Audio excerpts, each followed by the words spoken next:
You're listening to This is Ibrox, your Rangers podcast, brought to you by Triple H Mortgages, the one-stop shop for all your mortgage and mortgage insurance needs. Contact them on 01453 887179 or via email hello@hhhmortgages.com.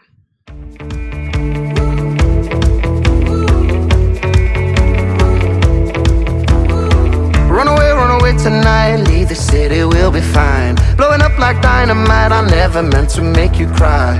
Make your mind up.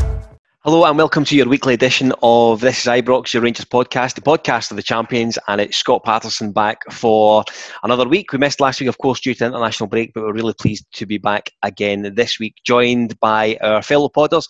Tommy McIntyre joins us this week. Hi Tommy, how are you doing? Really well, thank you. Thanks for asking. Nice to be here, sitting down after the international break. Good to be back, and we're pleased to welcome back Robbie Halliday as well. Hi Robbie, how are you? I'm good, mate. How are you? Yes, very well. Good Easter? Very good, mate. Very good. So, as I was telling you earlier, that was one of the dafties queuing outside IKEA today. So, glad to be sitting down and talk about something I'm actually interested in. Well, let's hope you're not feeling too flat on the podcast. That was so bad, mate. I was terrible. I was either going to go with that joke or, well, given that it was international break, I'm pretty certain Israel should probably turn up on this podcast at some point. Take a pick for either of them. They're both on fire.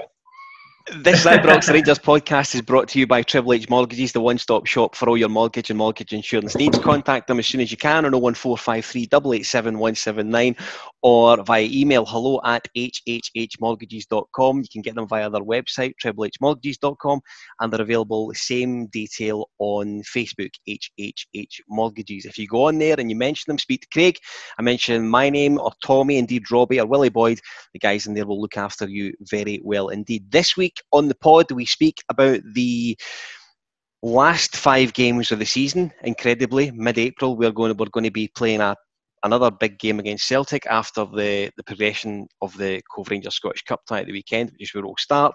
Tommy, 4-0. First half really had it all done and dusted. Very comfortable afternoon for Steven Gerrard again. Yeah, significantly more comfortable than you doing that intro. You're very welcome. We need to work it in every single week, Robbie. You need to jump in as well. Right? He'll do the pressure well every time, but he delivers sponsors up and down the country swooning every time they're loving it. Deliver it.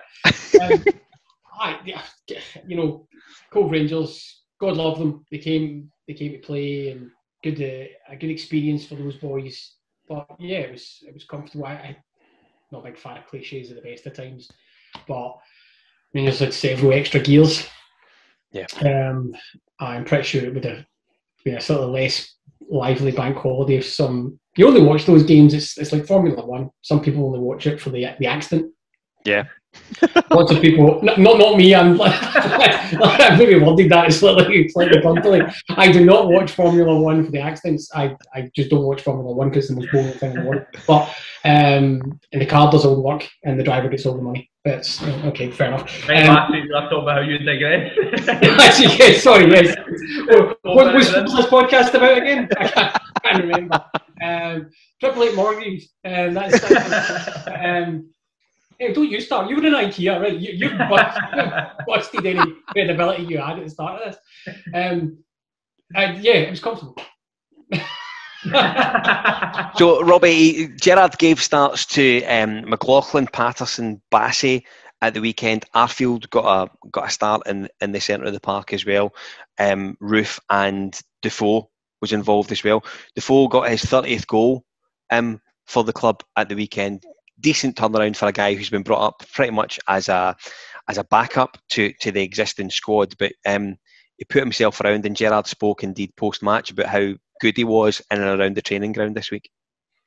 I think as well, when you consider the sort of ropey start maybe had his first 4 or 5 months, you forget that him and Davis surprisingly probably didn't start as well in our Rangers career as they went on to progress since then. But I thought it's weird because I was about to say how I was pleased that we played such a strong team, but then you actually listed that we probably did make quite a few changes, but it's what we spoke about last week, where there's probably that sort of core 14, 15 players who you're all playing, you feel as though you're on kind of eye on, and even though it was Cove Rangers, it was still a big game, so you didn't want to make kind of too many sort of contentious decisions, which obviously I don't think it did. But I thought Defoe looked really sharp because, you know, you can be playing against Cove Rangers, but if you're at that age and you've not played much football, then it would be sort of almost accepted if he looked a wee bit rusty. But the one that he did miss is one that you sort of see a carbon copy of his career that he'll score, and the one that he scored is probably not one that you often relate to him, but what a goal, to be fair.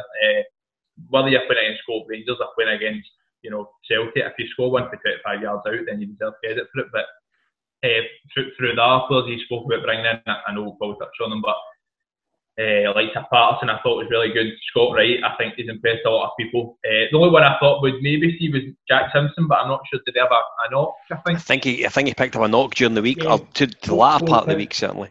And same with Zungu as well. I thought both him and Zungu had knocks. So I think potentially maybe one or two of them would have played if they were fit. But overall, it's Tommy would say, it's one of these games where I always think going into these games you almost can't win, because even if you go and you win 2-0 but you don't absolutely scoosh them, you might get a bit of criticism. Players who haven't played much previously are getting watched with more scrutiny. You're hoping that they'll do something that's maybe a bit unfair on them, but I don't think anyone can have any complaints with the style we've done it in. The first 10 minutes you thought we could be 2-3 up here. Is it going to be one of these games where it takes us maybe 50-55 minutes before we do score, but ultimately we're pulling up at half time, and after that, I think you always see that you're almost anticipating, but maybe we could come out here and win 10, but it's not always the case. But we still ramped the pressure right up. We still played some good football, so get minutes into players like Defoe. We were able to take Davis off at half time. He was in a bit and played a lot of international football, so spoke about it last week. Winning's a very good habit, and we've done that very comfortably. So to do that and have no injuries, I think you can be very pleased. Tommy, back to Defoe. The one thing I really like about him, he's obviously 38 years old now. He's certainly younger than you and I. He is younger than you, isn't he? 38. Yes, he is younger than me, actually. Jeez. Don't look so surprised. I was looking at myself on the camera and I was thinking, I've still got it. If you look at, I bet if you were to look through the sort of history pages, you would see Jermaine Defoe scoring a goal exactly like he did at the weekend 20 years ago. He seems to have always kept himself in that sort of shape, and he definitely has that clever goal scoring instinct. Wherever he is in the pitch, he always has that quick wee turn and that look up to see if he can get the ball on target. Yeah, listen, you're absolutely right. It's depending on whichever coaching manual you maybe subscribe to, or whichever philosophy, you get a variation of. You can't teach the predatory instincts. You can teach finishing, you can teach a little bit of movement, but you can't teach that indefinable quality and that ability to make the quick turn and the rapid understanding within the box and stuff like that. Cove Rangers' mistake, for example, is they gave him far too much space.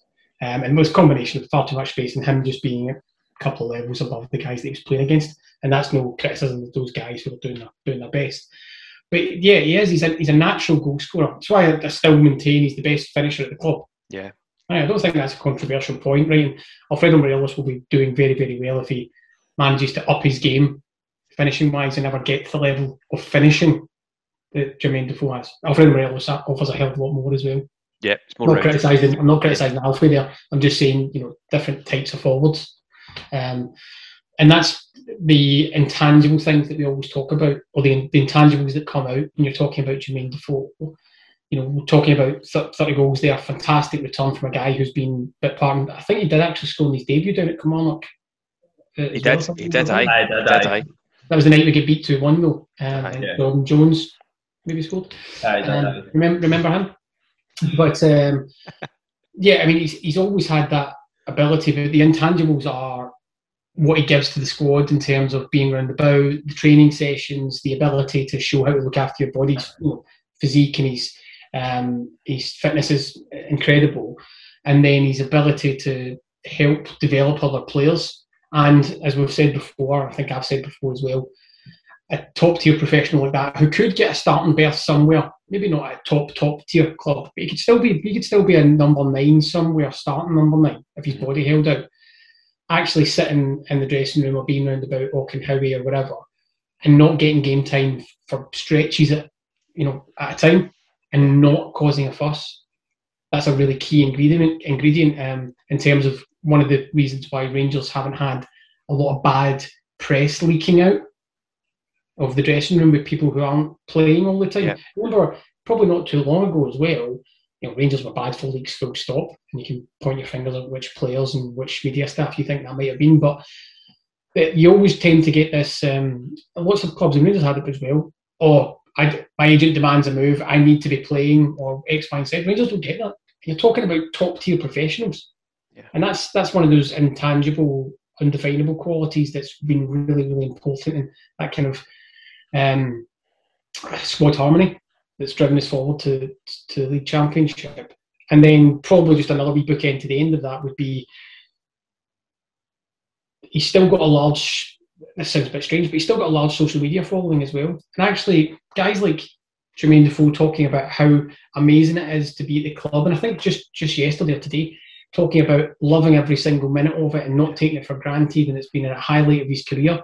That coupled with Steven Gerrard effect and all that, it can't be overstated what a social media presence means to a club in the modern age. Yeah. Because it drives your digital impact. Remembering we're a digitally native brand now, I think is the terminology, and therefore revenues, and therefore a better balance sheet, therefore better players. No need for soft loans. So they'll come together. Bit of a longer, drifting off answer there in terms of not just on the pitch, but having guys like that off the pitch as well is probably a really helpful thing. And I think maybe that's just as equally important as Jermaine Defoe's goals. Robbie, your brother was obviously in and around the setup at the training centre over the last couple of years. I'd be curious to know if he's given you an inside track as to what it was like to work with someone who is a British football household name. See, to be honest, any kind of thing that he spoke, anything he said about the four, anything you ask, any answer you got is probably nothing that would surprise you. It's everything you kind of hear the managers talk about, previous players talk about, or current players talk about. So the only thing I would say that the only thing I was actually surprised about was the fact it was actually true that he did work with other strikers. See, I always think when you hear that, an interviewer will ask a player, it must be good working with that experienced striker, he must be helping you when you're finishing and stuff. And they go, it's brilliant. I'm like, there's no chance he's working his finishing. Like, if you're 27, you're not getting a guy come and tell you how to get a ball. But he did confess to say, no, like, he's actually really good with Morelos in particular. Like, I think you've seen stuff with him and Morelos, like, on the pitch and their Instagram and stuff, that they do kind of have a good relationship. And he actually backed it up by giving examples at times where, I don't know if he was going through a sort of bad spell in terms of not getting a lot of goals or whatever it was, and he would say that he actually would take time after training to do stuff with them. And I think he was very hands-on with youth players and stuff. I think Mabudi is one where I think he spoke about with social media and stuff. So again, as I would say, that it's nothing that surprises you all that much, because it seems to come to that many different people. And as Tommy was saying, that I don't think you can underestimate how important that is. And there's no coincidence that Gerrard has so much respect for me, that he's played with him before, and as I said, everybody seems to be saying the same things about him. And I don't think anybody plays at that level at 38 if they don't have a great attitude and a love for football. And the fact he's not able to bring that into his own game but put it on to others, it shows that it's indispensable of that quality. Just one thing, sorry, just to bookend that, right? And it's not having a criticism at the other person I'm going to mention here, right? But we're talking about Jermaine Defoe's upkeep and the fact he keeps coming back and his love for the game, but he's also still able to do it all the time. And all of that comes from the fact that he understands his body and he takes it all really seriously and he lives his life in the correct manner. And again, I'm not criticising the other person I'm going to mention here, but compare that from an age perspective and still able to do it to second iteration of Chris Boyd in a Rangers jersey. Yeah. Chris Boyd's natural finisher, but come that second stint, he was busted. Yeah. And, I think he's on record as well saying he wasn't naturally looking after himself, and a couple of things caught up with him. Whereas Jermaine Defoe, by all accounts, is a bit of a cliche, but first in, last out when it comes to the gym and the looking after the body and nutrition and the massage room and all that kind of stuff. That's why you're still getting there, and that's why, to Robbie's point, that's why you can still hold the confidence of a Steven Gerrard well, for me, the surprise, like, I would actually have thought, thinking back to when we were linked with them, was it 2018? About the time of the 2019.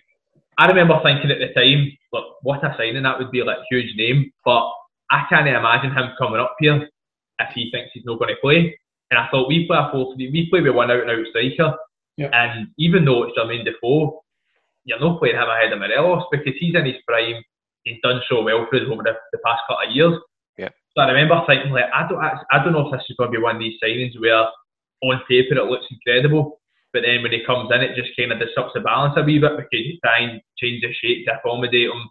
You feel that pressure on playing him, but you've also got the pressure of playing the guy who's probably your most sellable asset. And I think that game you're talking about, the one he scored at Kelly, I'm sure we played like a diamond that night. He scored, Morelos didn't he? I'm pretty sure Morelos didn't play great that night, and we get beat 2-1, and you're like, is he going to now try and force the opponent team? Is it going to disrupt things? And as I was saying, he actually didn't have a great sort of first 6 months. He's got our first, no 6 months, that's about half space. First couple of months anyway, probably wasn't great. So it was one of the ones you're like, is this actually going to be one of these signings that on paper looks brilliant, everybody was buzzing, but it actually kind of disrupts your balance a wee bit. But 2 years on, he's still there, he's still having a great impact, and there's probably a decent argument to say he deserves another year for not just what he does on the pitch, but what he does off it as well. I think there's an argument for maybe not getting it because I don't know what kind of financial, I don't know what his wages are and stuff, but there's 100% a fair argument to say that he should get another anyway.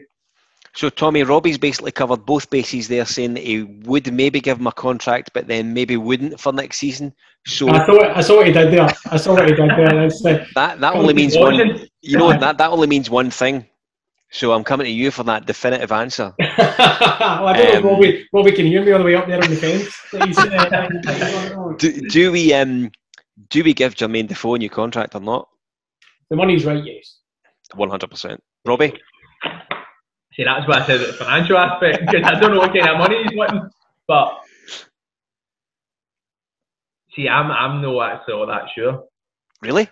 I'll tell you what. I'm not that sure. I think a large part it depends on what happens with like Morelos and stuff as well. I think if he was to leave, then I'd potentially keep him. But if he's to stay, I still think even if Morelos signs, there's a strong argument that we maybe need another striker. So if that was the case, are you going to give Defoe X amount a week, along with still having Morelos, and then potentially another striker, which in my opinion, I think we can maybe do another one. So for that reason, I'm not too sure. But again, he might be getting a lot less money than I'm thinking, and he's maybe going to take a wee bit more of a coaching role or something. I don't know that. So it's difficult to give a definitive answer on these things because there's so many things that goes on that fans aren't privy to. So if it was just on the pitch, then I would be quite sceptical.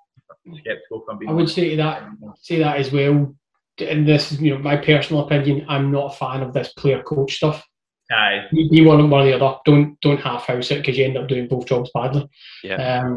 Graham Souness aside, obviously. I can see the wheels turning, Robbie. I can see the wheels turning. Although you can make an argument that Souness probably shouldn't have played. It's not. No. Hello, Mr. Souness. It's not even up for discussion. Do not even take the conversation in that direction. I would just have preferred them in the dugout 24/7 because that's where I thought they were going to go into Scott Brown there since that's his new role. I don't even know who that is. Did he come in at the back post? Somebody scored at the back post. No, I do recall the names of players that play in our league, never mind on the same pitch as me. But all I was going to say was, because I get Robbie's point there, it's a legitimate argument. And, if the numbers don't work, then you don't spend your money on a Jermaine Defoe, no matter how good he is. Or you move him into that coaching role and you free up a berth.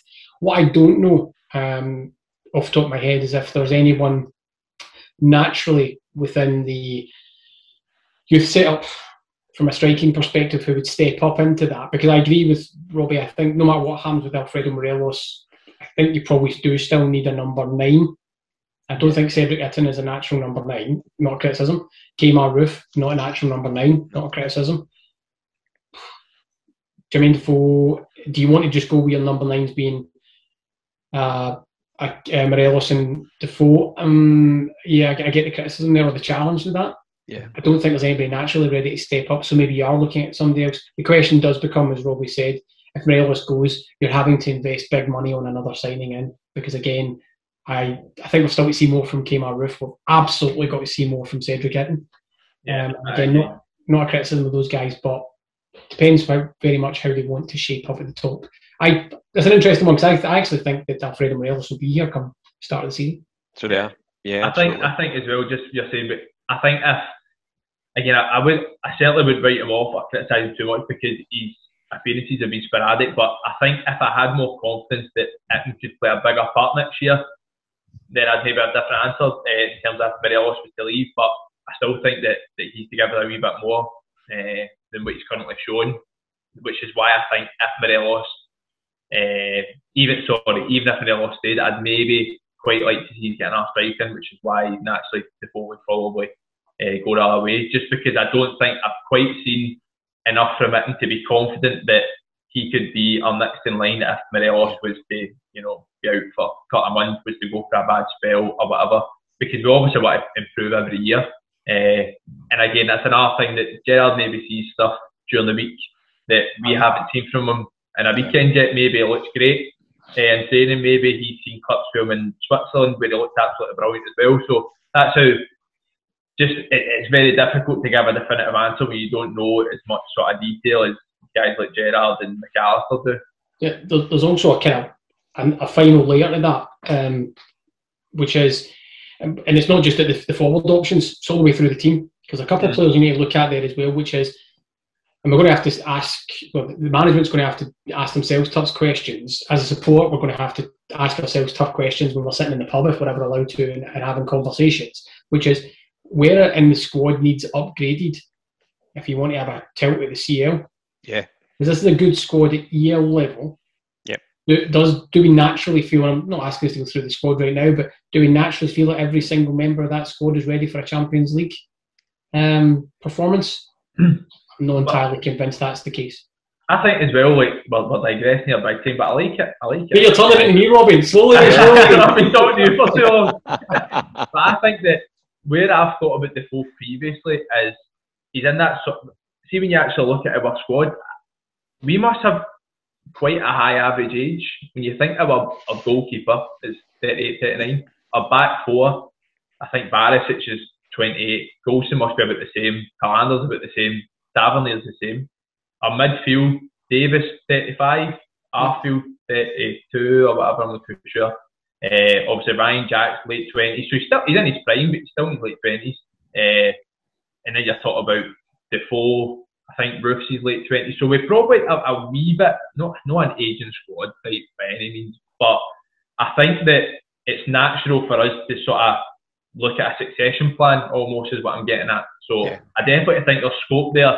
We've done brilliant, we've won the league this season, and I think that gives us a wee bit of scope to have a wee bit of succession plan, which always sounds daft after you've won something, but I think that's sometimes the best time to build again, because you're going in with the confidence that the players who won last year, and then see the players come behind them, they probably don't have as much pressure as they would have done if we'd lost the league this year. So I definitely think there's scope this transfer window to create a wee bit of succession plan of players who are going to come behind those who are kind of either in their prime just now, or your Davis, Arfield, Defoe, who are kind of getting beyond that stage a wee bit. Oh, you buy when you're supposed to buy when you're strong, right? Or you buy from a position of strength. That makes perfect sense to me as well.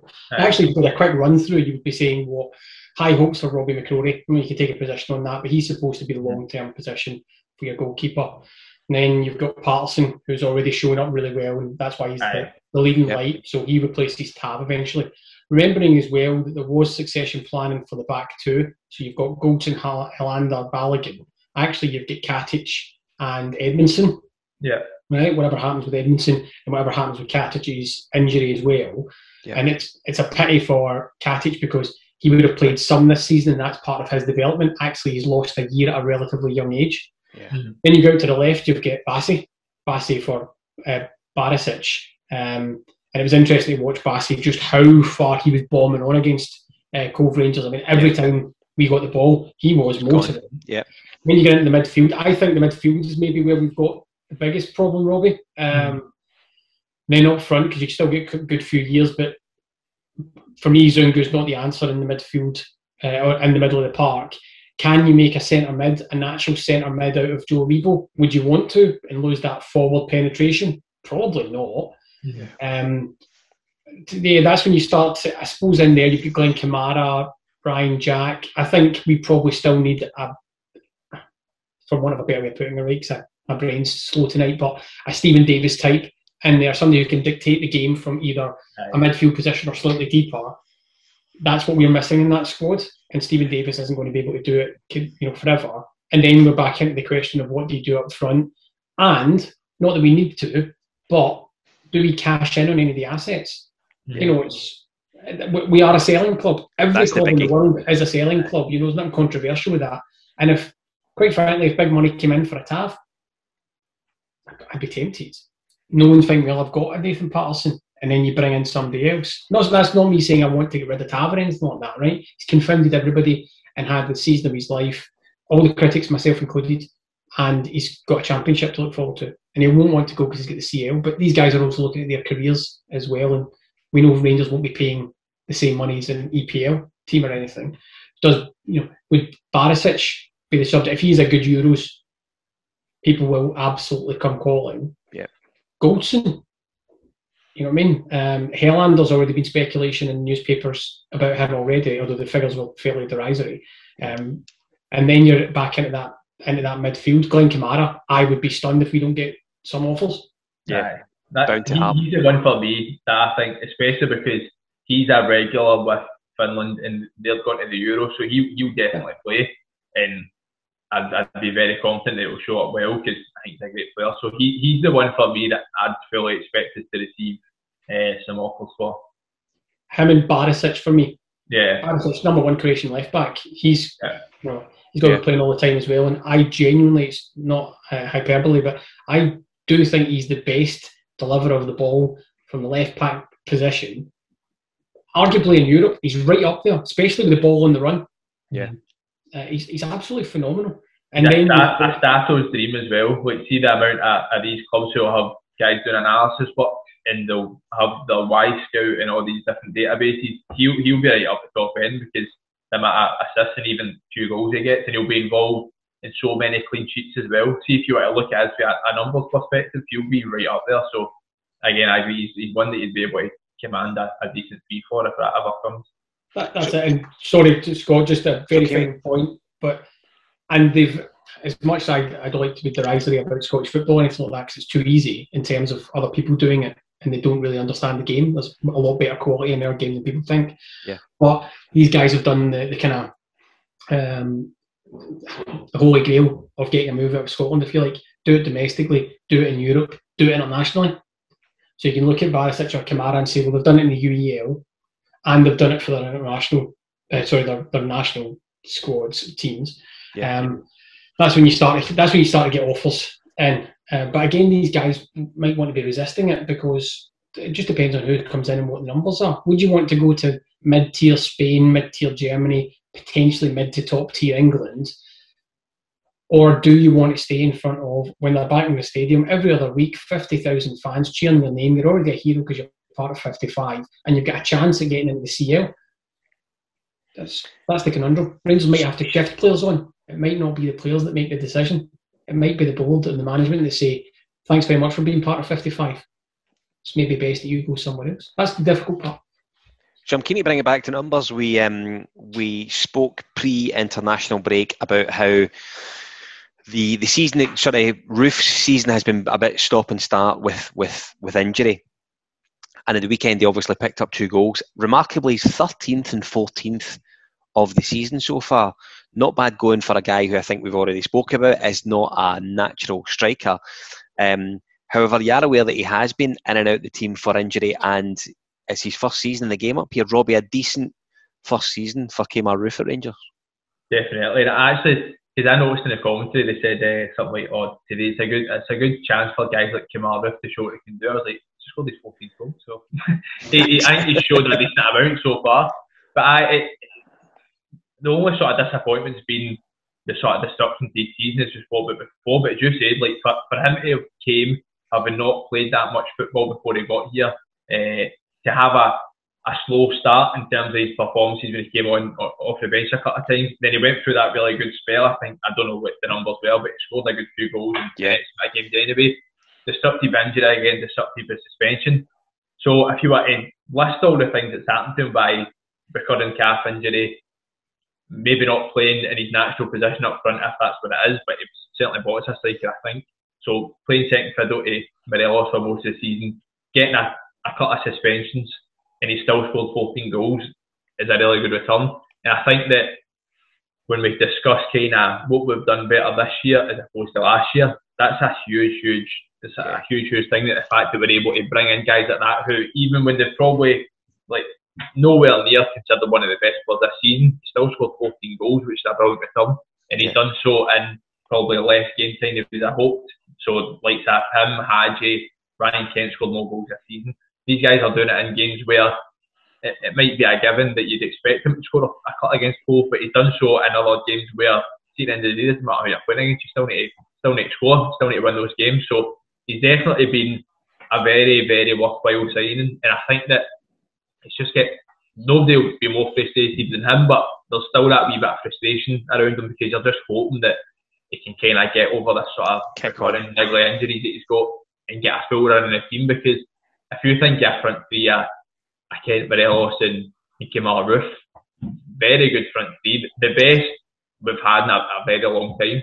So if we could get them playing for a sustained period, then you're probably, maybe I was wrong, we probably don't need another striker because we can rely on him. But again, that's probably, I've still just got it in my head that sometimes I don't forget we've got him, but you almost forget how good he can be just because he's so in and out. So hopefully he can get a full pre-season behind him. I think that's crucial as well. I'm pretty sure the last 2-3 years he's not had a full pre-season, and I think that can be very overlooked how important that is. You just need to look at Barisic last season or the season before when he didn't have a full pre-season and looked half the player that he does now. So fingers crossed they can get a few appearances for now at the end of the season, get a full pre-season, and it might actually be like another new signing because we're going to get a sort of a full run out of him.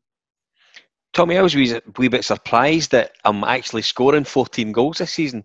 I knew he was in, I think I knew he was in double figures, but I was surprised at just how much it was.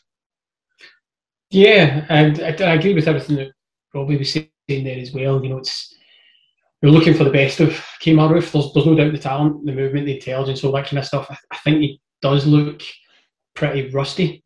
I think he's looked rusty pretty much all season.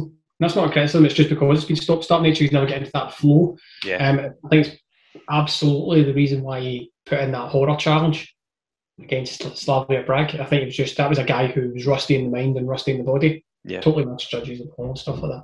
But yeah, I mean, and this is off the top of my head, so I might be wrong, but I think in his kind of professional senior career, this, from a goal scoring perspective, this would put him, that would rank as his third or fourth highest goal scoring season ever.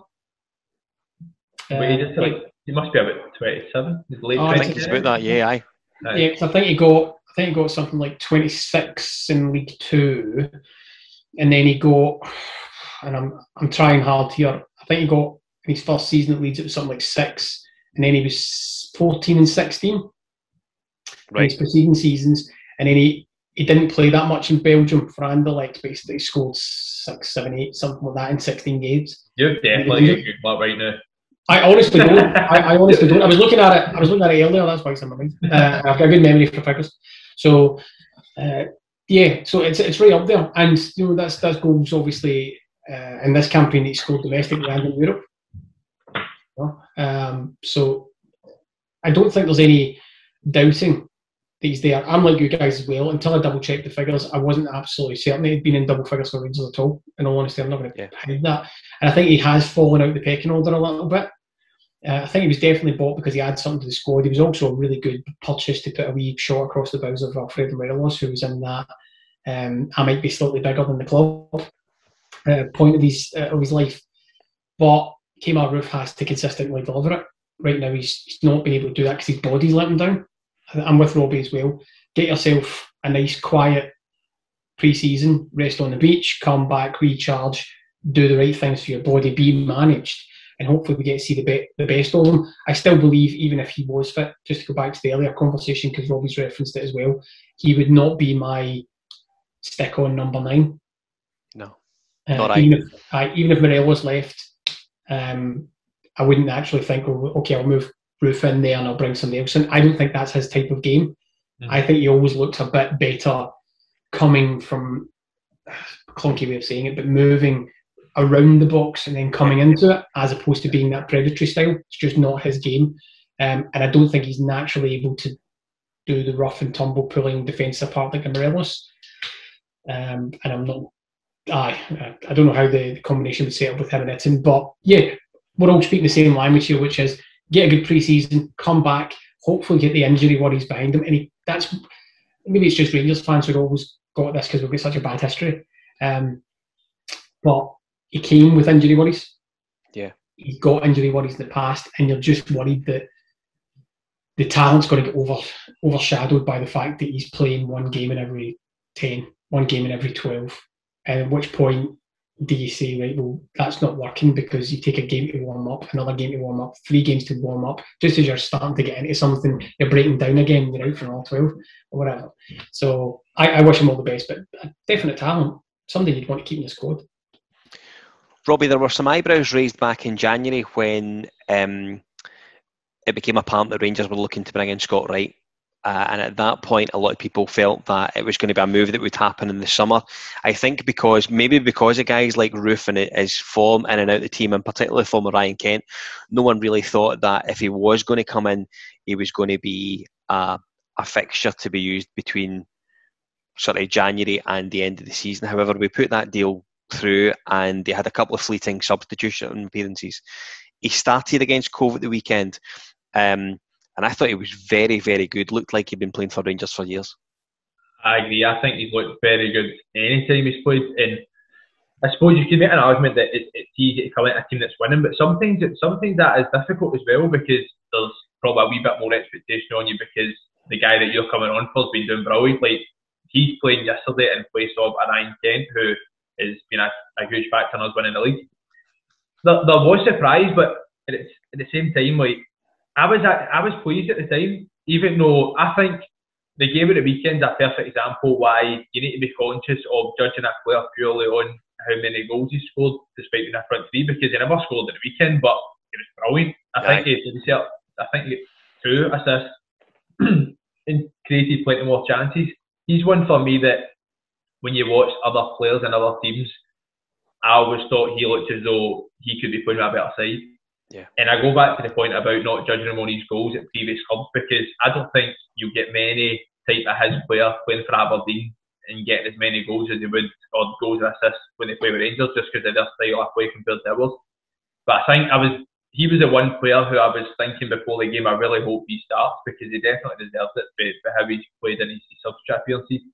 And he's probably one who will benefit a lot from the fact that we've been able to wrap the league up early, because I don't think Gerrard, when we talk about having his core sort of 14 players or whatever that he'll rely on, the way he's played, he's definitely going to shove his cylinder and be the 15th guy, if you like, because he's looked very, very dangerous anytime he has played. And he came on in big games, like he came on obviously at the Old Firm game, I think he came on a European game as well, so it's not as if, you can obviously make the argument that, you know, the weekend was against Cove Rangers, but he's done that on top of good performances, cameo appearances against Celtic, the European game he played, can't quite remember what it was, and other domestic games as well. So it's not as if, you know, I think we brought like Brandon Barker sometimes that when you needed him, he didn't look great, but then you'd maybe see a good 10 minutes spell and think, oh, maybe there is a player in there. He's anytime he's played, despite who it's against, has looked really, really good. So there's always been talk between him and Paterson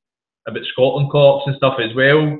Hopefully, if he plays loads between now and the end of the season, I don't think he'll be involved in the Euros, but you want as many internationals in your squad as possible. He's one for me that, if you look at Scotland's team, they're not blessed with good players in the front, the top end of the pitch. So maybe if he has a good end to the season, gets good pre-season under his belt, and sort of has a good running next year, he's maybe going to be another international so we can add to our current squad.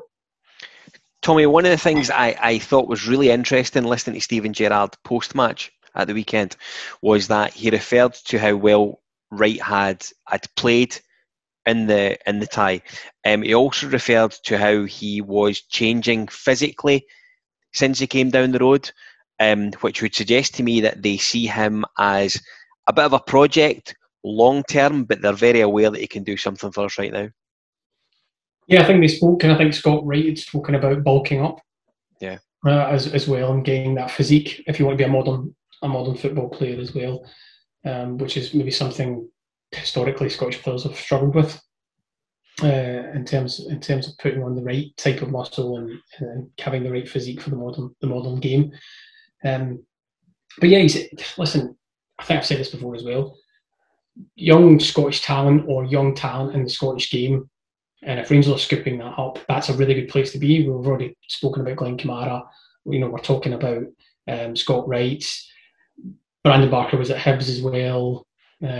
Jake Hastie, Glenn Middleton. I think the difference, and again, I'm not having a massive go at those other players, maybe Brandon Barker aside, right? But I'll never change my position on that guy and his hair, right? But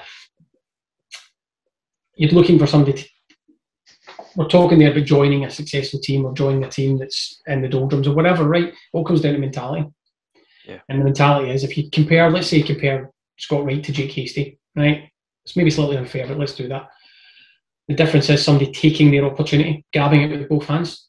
Scott Wright has grabbed it with both hands, whereas Jake Hastie maybe didn't, and that's why he's maybe out on loan and why he's a question mark appears over him. Can he get back into the fold? Can he deliver something for Rangers? Scott Wright's got development to do. I think some of his decision making in the final third is still a bit strange, in all honesty, and he can release the ball a bit quicker. Is he talented? Absolutely. Does he have the mental toughness? Well, he came back from a really bad injury, and now he's got himself to the Rangers, and he's taking like a duck to water to it, and cycling through playing against teams like Cove Rangers as part of the development. Yes, they're not top tier, but you go out, you beat your man, you keep doing it, you impress the manager, and you keep going there. So it's all in Scott Wright's hands at the moment. He can just keep working hard, keep trying to keep himself in the manager's plans, and then see where that takes him to next season. It definitely offers us something different up front as well. I like his direct running style as well. I like the fact that he's not scared to put a challenge in, even without that physique that's coming on right now. So yeah, brilliant. He's probably, if nothing else, really happy that as an attacking player, he's not being asked, as he probably previously was, which, to his former club, to drop into left back and then share it long to the big guy. Man Mark. So, exactly. Man Mark. I said, man Mark, their keeper. But drop in and make it a back seven. But he's probably happy to be in a team, joking aside, that plays really good attacking football, dominates games, gives him the ability to use that pace that he's got as well. Yeah, all credit to the boy. He's taken his opportunities so far. Just needs to keep doing that and listening to the management team. But he's definitely a really, really, really interesting player to watch. And again, just to look that back, young, talented, Scottish, hungry, picked up for peanuts. That's an encapsulation of one of the central parts of your business model. If you want to be a successful club, dominate your internal market when it comes to picking up players. And over, Jake Hastie aside, maybe, right? And I hope the boy comes good, right? But we'll see. Over the last, 2 cycles, Rangers have managed to get Scott Wright and Glenn Kamara for peanuts. That's really good business sense. That's really, really good business sense. And strangely enough, when Ross Wilson went to Southampton, and also, if I remember correctly, in his very first interview, when he was coming to Rangers as well, strangely enough, he mentioned the exact same thing. Dominate your internal market first. Pick up the best that you can in your internal market. Then you start to look in other places, because and they know what they're playing in. And then you get 2 types of players. You've got your domestic players and then maybe your higher level players. But it's all part of the framework that they're looking to do. And yeah, good on Scott Wright. Hopefully it continues. Robbie, another sort of big, bright, shining light from the weekend for me, and this will be the last time we'll see in the Cove game before we move into the look ahead to the next round.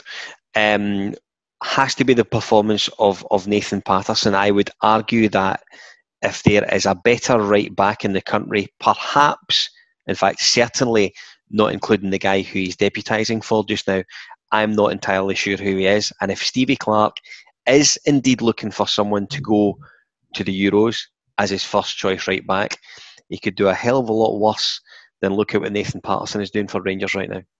I thought it was really good again, and then we've obviously sang his praises on here, and the only unfortunate thing for him is he's playing behind one of the most consistent performers of the last 5 years. Yeah. There is a negative side to that, but there's a positive side as well, because there's no better example to have than James Tavernier, because the consistency he brings, the way I'm assuming he looks after himself physically, because obviously he's injured just now, but very, very rarely injured, never suspended, there's never any sort of bad press about him. And one of the biggest things, and probably most underrated things about him, is how well he's come back to adversities that he's faced over the last 3-4 years. He's obviously, I think he's the only guy in the current squad who was with us in our championship season with Warburton, I think. Yeah. So obviously Paterson had his own troubles recently, not football related as such, but he just needs to look at the guy in front of him and say that this guy came under a lot of criticism for different things, but he still did. And he's been able to come back stronger and be one of the key players in Derby Trophy. So there's a negative side to playing behind James Tavernier, but a positive side to it as well. But back to his performance, I think, again, similar to Scott Wright, it's easy to say that he was playing against a side in League One, but he just continued on with performances he gave us in other domestic games against Premiership side, as well as positive performances in Europe as well. And the good thing about it is Tommy's talking about a sort of transfer and business model we'll have, but it's a system of playing model as well. I don't think there's any coincidence that the right back that we've got come through the youth system is very similar to the right back we've got in the first team, and that's what you want to see. You want to see that the guy's ready to take on the role of the one who's there in front of him. Do we expect him to come in next season and score 17 goals? Obviously not, but we would expect him to have a huge impact in what we do in an attacking sense, and he's definitely done that. Obviously got his goal at the weekend, albeit against Cove Rangers, but also got one in Europe as well. So he showed that he can do it at a big occasion as well as doing it at smaller ones, and sometimes that's a test of character as well. You hear it spoken about all the time, like it's easy to get yourself up for a European game or an old firm, not so much against playing against a side who was playing the Highland League 2 years ago. He seems as always a guy that any time he's playing, similar to Scott Wright, he wants to take full opportunity of that. Talking about whether Steve Clarke will look at him, I don't think he'll be considered for Euros. I think it is a wee bit too soon, partly because he's obviously going to get his ban between now and the end of the season. So yeah. I know that's been appealed. When that gets heard again, I'm not too sure. Should probably have looked that up before I came on tonight. I don't think it's been announced yet, to be honest. I don't think it has, no. It's not. Shouldn't have given him out. I looked it up, and I know that we don't know when it's going to get seen to again. But there's a good chance that he might only play once or twice between now and the end of the season. But you'd certainly say going forward, he's somebody we'll consider, especially when you think the sort of style Scotland are playing with a 3-5-2. I'd like to think he's somebody who'd be very suited to being a wing back. Even if no, though, he's a good full back. Only 19, performing well at the best club in the country. So again, he's another one I'd love to see break into an international scene, because it's probably for any player. It's good exposure. It's good sort of experience of playing in high pressured games, and it just goes. It looks obviously good on our academy and what we're doing as a club. So fingers crossed it does break into that squad. Albeit I don't think it will be this summer. Tommy, it's a real reflection of the riches that he has in the squad this season, when his backup for his captain and arguably star man, perhaps even player of the season, absolutely plays out his skin, and everyone's speaking about him when he comes in as backup. Yeah, I mean, he's been phenomenal, and if you were being slightly more po-faced about that, you would say all he's doing is showing why there's such good noise round about him and such faith in him at the academy level and the first team level. Yeah. So it does show that the right people are being identified within the club. We are developing really good players. You would want a slew of players. That's not how football academies work. We've got somebody's in there, and it comes back to that succession conversation we were having at the start as well. We have a natural successor for our own captain and somebody who's fundamental to the way we play and play it in the same way. So he's not just he's a good defender and he gets forward. So he's not quite like Tav. Well, actually, no, he's very much like Tav. He gets really far forward. He's getting better and better at his deliveries. And he's really young. He's Scottish. I think he's tied down to a relatively long deal as well. So it does allow us to play slightly harder ball with James Tavernier as well. And comes back to that. So Robbie's covered some of the on-field stuff. So I'm just trying to take a slightly different view when I talk about the balance sheet, right? In terms of it allows you to then say, okay, at what point? Because succession's all very well and good, right? It's a great phrase, and everybody loves to say it. I like saying it as well. Right? It's a nice word as well, right? And a very good series as well. If anybody watches it on Amazon, right? Highly recommend it, right? But I was not a big fan of Brian Cox when I watched that series. He's actually really good. So anyway, neither here nor there, right? And weirdly enough, just a bit of trivia. He was the original. I didn't know this till recently. He was the original Hannibal Lecter. Brian Cox was. He played Hannibal Lecter in Manhunter, I think was the name of the movie. It was the first time that Hannibal Lecter was on screen, and it was Brian Cox that they chose before Anthony Hopkins came along for Silence of the Lambs. Can I be brutally honest with you? I actually just about said, you're not possibly talking about the Professor guy. Aye, that's what I thought when you first said. No, I was definitely talking about he drums people to death, right? And things can only get better as he's eating them, right? No, seriously, Brian Cox. I didn't realise that he played Hannibal Lecter. Alan Sheet, Tavernier. Yes, back to James Tavernier. But it does, that small digression, right, which I was doing because it was allowing me to put my thoughts in order. But it does allow you to play hardball because you can see we've got a natural successor here who's already taken their opportunity. So Nathan Patterson is not the type of youngster now that needs to go out on loan. He's the type of youngster who's in the first team squad and is already pushing for that place. And there's a distinction there between people like a Robbie McCrory who had to go out on loan because they couldn't dislodge. Yep. Whereas Nathan Patterson, I think, would have been used anyway, even if James Tavernier wasn't injured. They would have just swapped in and out every so often, once the league title was obviously over the line. And that's a good place to be. So then Steven Gerrard and the management team have got a question mark in the summer, which is, if a decent offer comes in, do you punt James Tavernier? He's not getting any younger. You've got somebody who could do that, and do you then bring in somebody else to sit behind Nathan Patterson?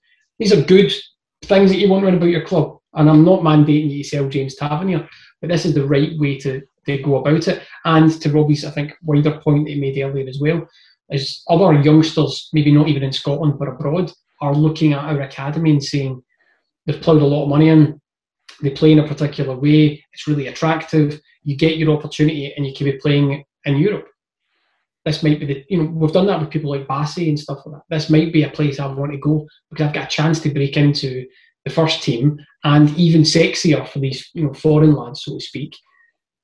I've got a chance that if I do that, I might get some European exposure because ultimately, they want to progress in their careers as well. And whilst everybody believes quite rightly that Rangers are the biggest club in the world, there are riches to be had out there in different leagues. So this is all to the good, and having a good, young, stable boy who's maybe had the opportunity to learn a detailed lesson about taking a profession seriously, as opposed to going to parties. That's a really, really good news story. The next iteration is push James Tavernier out of his position. So listen, I need to come back to that because you've covered a lot there, but I think the big thing for me is, and I'm just going to ask this, if you're sitting at Ibrox in the summer and you're sitting in the big blue chair with the big red button beside you and someone comes to you and says, I'll give you 15 million for James Tavernier, do you accept it? Well, I think that question was to you, Robbie. No, it was definitely you, Thomas.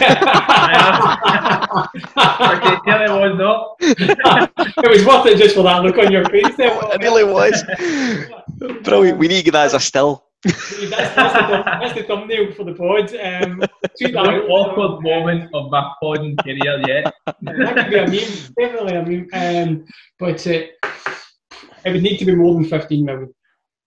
But I would certainly... Even when he was into his last year, his contract next season. I would still think at that point. I think he's in his last year, isn't he?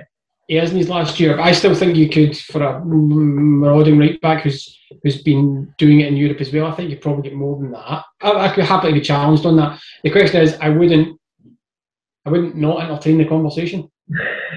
That's a great question, isn't it? Right. What would you do, Robbie? He might be watching. He might be. Listen, we'll get along one week and he can tell us himself. Come on, James, and tell us inside the new deal. That's put our gas on. See, this. I'm kind of no direct answering your question, right? But there's you've been listening to to Thomas too much. But I would actually be more inclined. See, I'm saying that, but there's no as much a ready replacement. See, if Paterson was a left back, which is no, I would actually be more. That's a terrible answer, isn't it?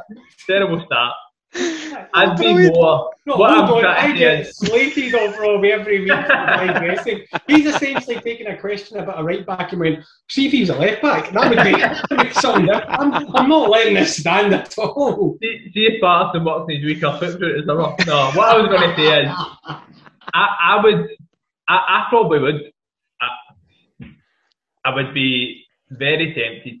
I'd be very tempted, and I love Tavernier. But what I was going to say is, I would rather keep him than Barisic personally.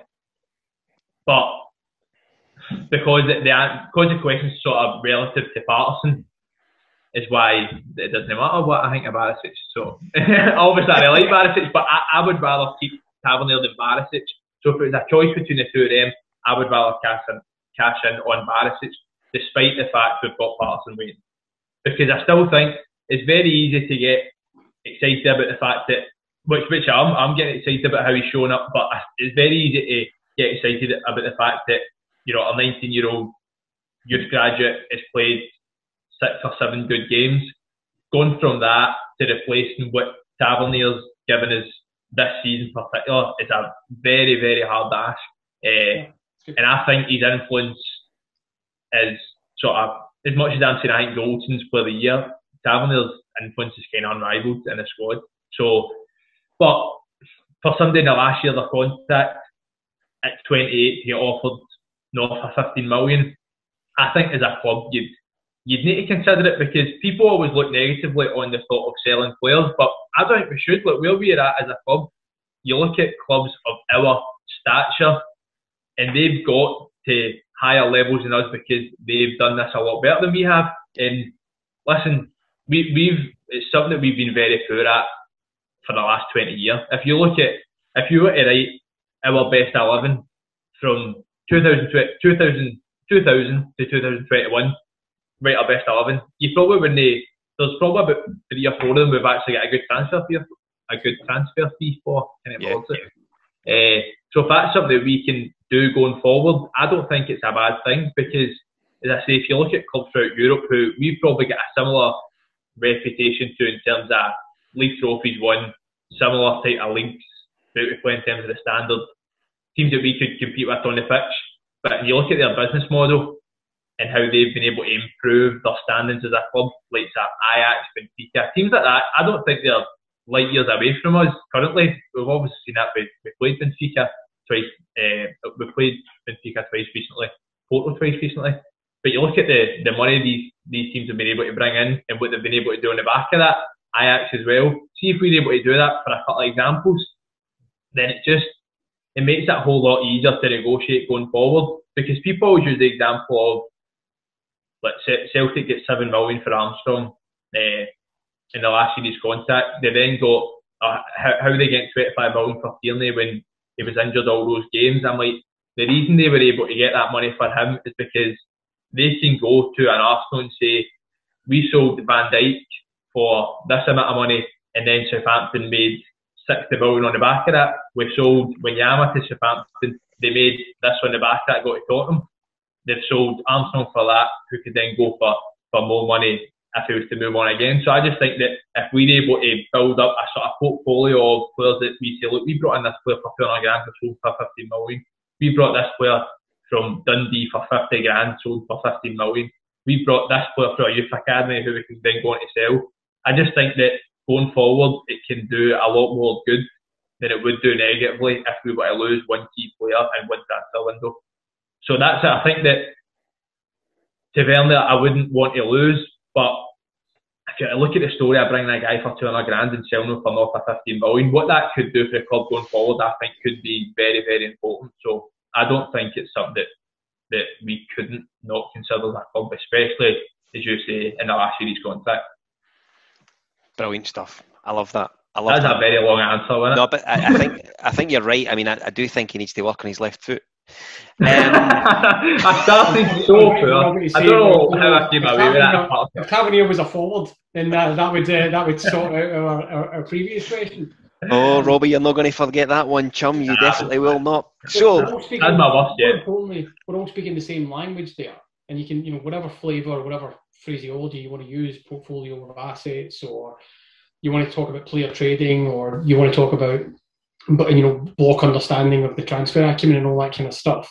It's all about player trading. Every business, every club has to understand that. There is no player in the squad who can't be sold or wouldn't be sold for the right levels of money. It's about balancing those two things. Yeah. The business need versus the team need. So the off-pitch versus the on-pitch. And Robbie's absolutely right, and trust me when I say I am not one to get excited about anything prematurely in life. Nathan Patterson's had a good start. Anything can happen. Could fall off. Could make a mistake again off the pitch. One maybe more serious. He could have a bad injury, God forbid. We've seen a lot of that. And so Tav's in the driving seat right now. And I suppose the question, maybe not to be answered right now because we've spoken about it at length, but the question would be, if you entertained that, and let's say you got 16, 17 million for James Tavernier, right? Would you naturally then immediately say Nathan Patterson is first choice right back, or would you go back into the market and get somebody more experienced? Because that's another subset of the question. There might be somebody out there who's even better, and then you're looking at, all right, does Nathan Patterson get first stab at it purely because he's come through the academy and be cycled through some good games? Mm-hmm. Okay, but if somebody else is better out there, then I have no love for Nathan Patterson. And, I'm all about the right person in the right jersey winning trophies for Rangers. And that's not me criticising Nathan Patterson. I'm just saying there's so many permutations you could drive yourself to distraction about it. Right now, if an offer comes in, let's see what the offer is and show the colour of your money. But to Robbie's point, because I think it was well made, having that portfolio, I'll use that word because it's a nice word as well, or that catalogue of previous sales, to be able to show not only what you sold them for, because that's a bit of a false narrative, I suppose, it's the ability for them then to go and perform in those other leagues. And that's probably why Celtic were so good at it for so long. And backing that up with Champions League.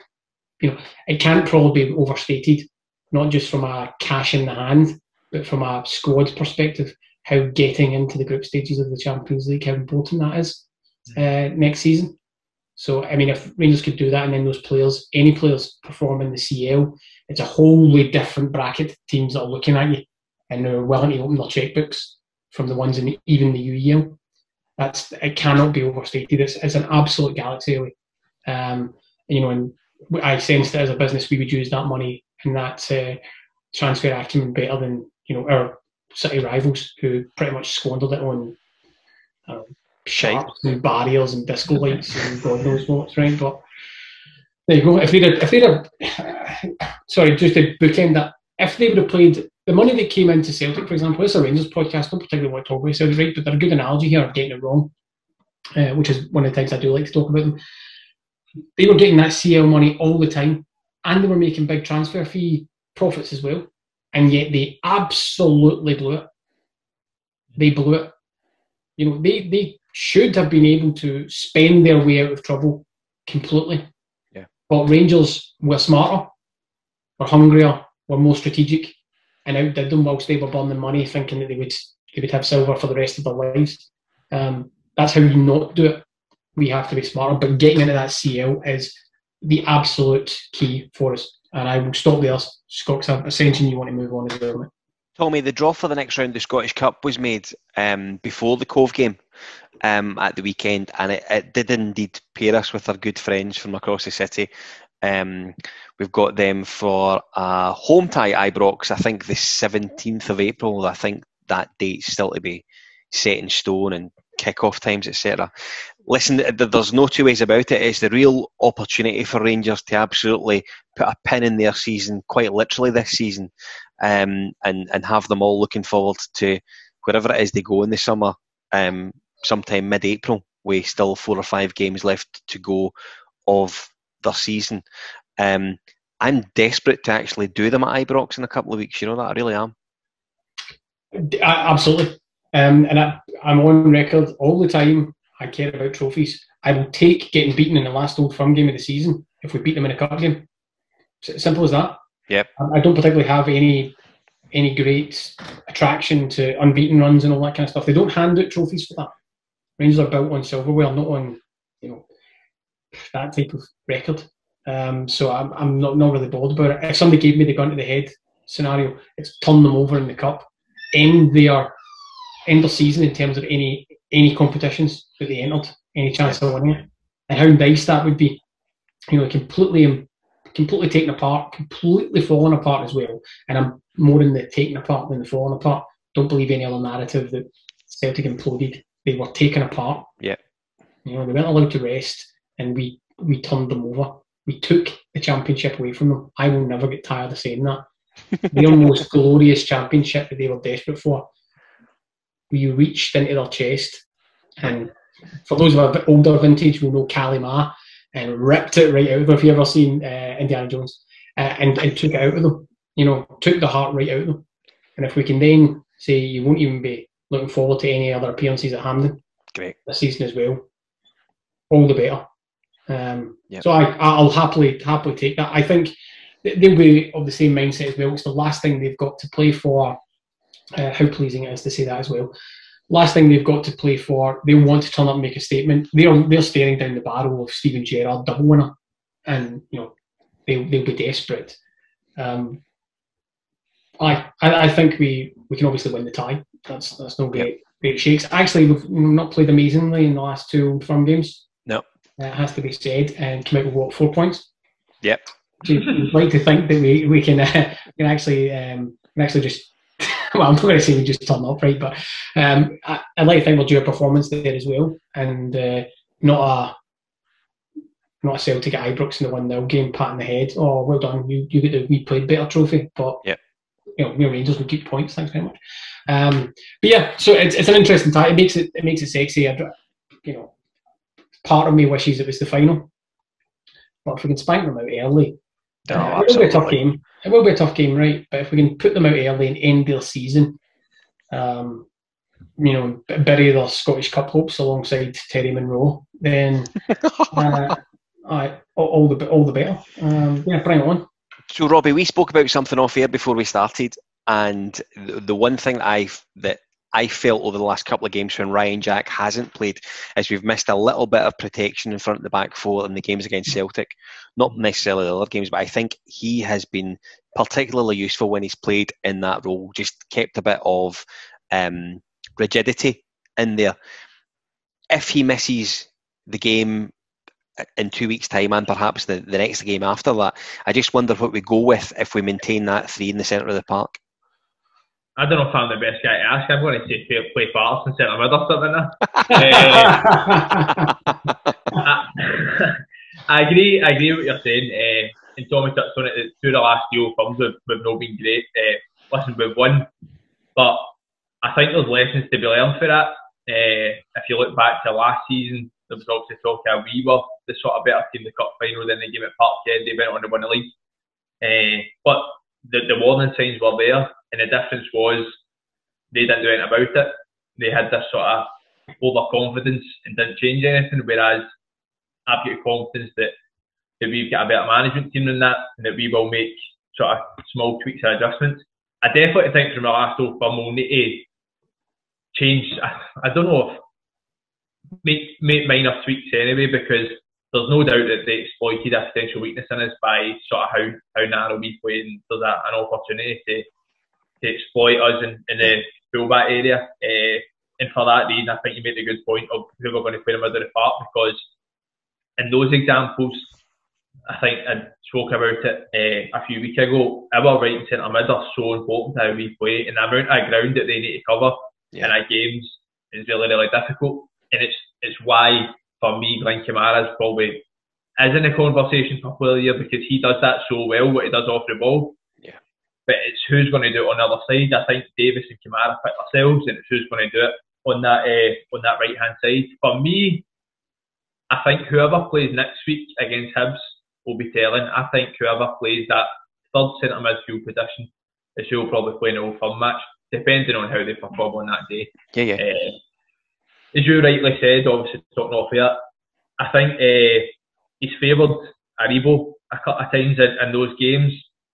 For this next one, I'm not too sure that that's a decision that I would take. I'd probably feel I'd be a bit more comfortable playing Arfield as the third centre mid. The only sort of negative against that is his form's not been great since his injury. Before that, I thought he was doing really well. Yeah. But since his injury, he's probably not at the sort of heights that he was hitting at the start of the season. But he's one of those as well that I think you've kind of got a bit of trust in big games. And even when he's not playing well, he'll still give you sort of good position.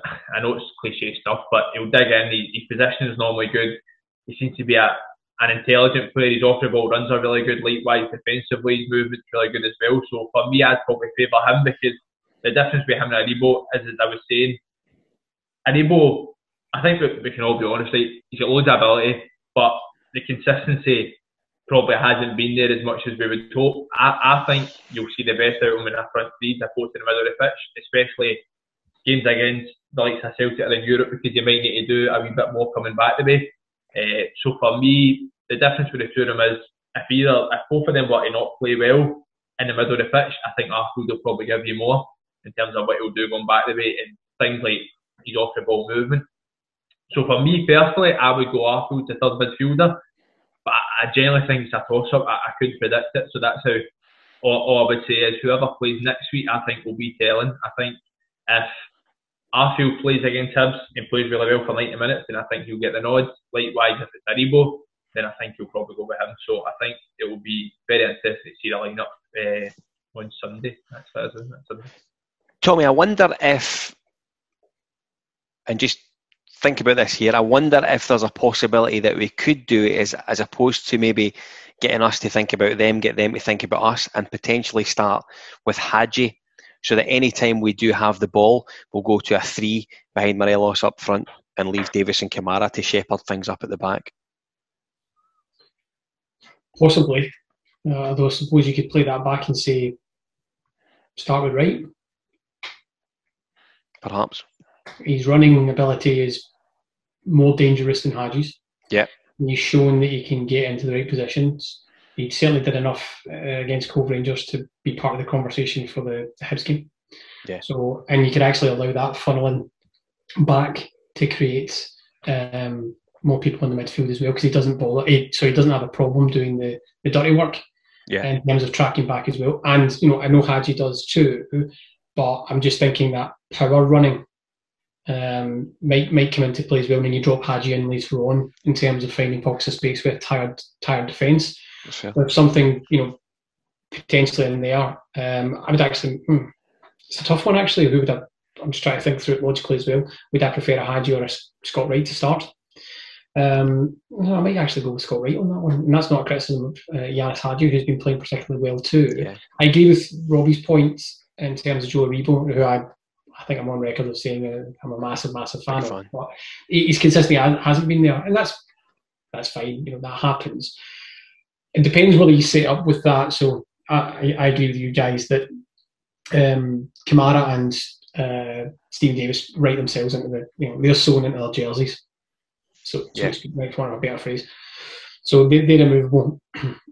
Steven Gerrard doesn't naturally have a problem with Bongani Zungu. So if he's fit, you never know. I certainly wouldn't. I think he slows the play down, and some of his decision making and the positions he takes up is really poor. He's not one that I want at Rangers. I'm just not a fan. So then, if I was going through that, I would probably land on the same as Robbie. That I'm thinking, start the game, bit of blood and thunder to begin with, and a wee bit of intelligence and nous, and maybe go with Scott Arfield. But it depends what you're going to do up front. Do you go with, Roofe is fit? Do you go Roofe and Morelos and Kent? Do you start to change it up there? Will Cedric Itten come back into the start lineup? No, he won't, right? So we'll get that one straight again. So then you're starting to look at it. But Scott Wright's done enough to put himself in that conversation. And actually, the more I think about it as I'm talking, yeah, I could see Scott Wright filling in on there. And then you've got a little bit more flexibility because him and Kent can also switch, much like Hadji and Kent do as well. And you go with Morelos up top himself. There you go. That's how I think that potentially work out.